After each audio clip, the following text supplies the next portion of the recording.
Speaking of police, Lenexa's new police chief agrees transparency is a priority for her department. Kevin, that was just one of the things we talked about when we sat down to discuss the importance of recognizing women in leadership roles. And then this here is the National Association Women Law Enforcement Executive of the Year Award. Lenexa Police Chief Dawn Lehman has picked up her fair share of awards and recognition over the past 31 years.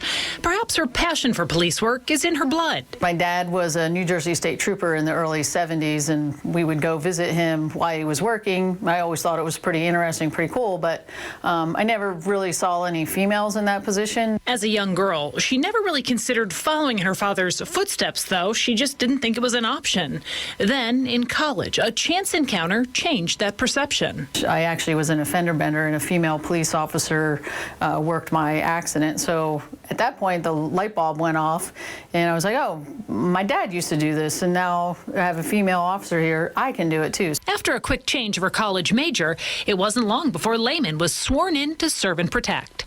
Over the years, she took note of other leading ladies in her field and followed in their footsteps, eventually serving as the president of NALI, the National Association of Women Law Enforcement Executives. I always kind of have the philosophy you have to see to be. So seeing somebody in that position opened up that kind of mindset for me that I could do that. And that's why she believes it's so important to have women and other minorities in law enforcement to inspire future generations.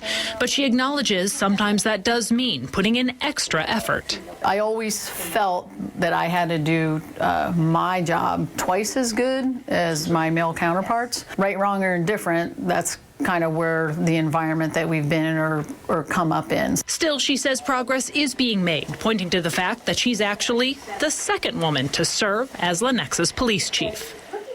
I really enjoyed our conversation. On Lenexa PD's website, they've noted women make up 14% of their force. If you'd like to read more, including information about Lenexa's first female chief who assumed the role in 1991, you can look for a link on our website, kshb.com.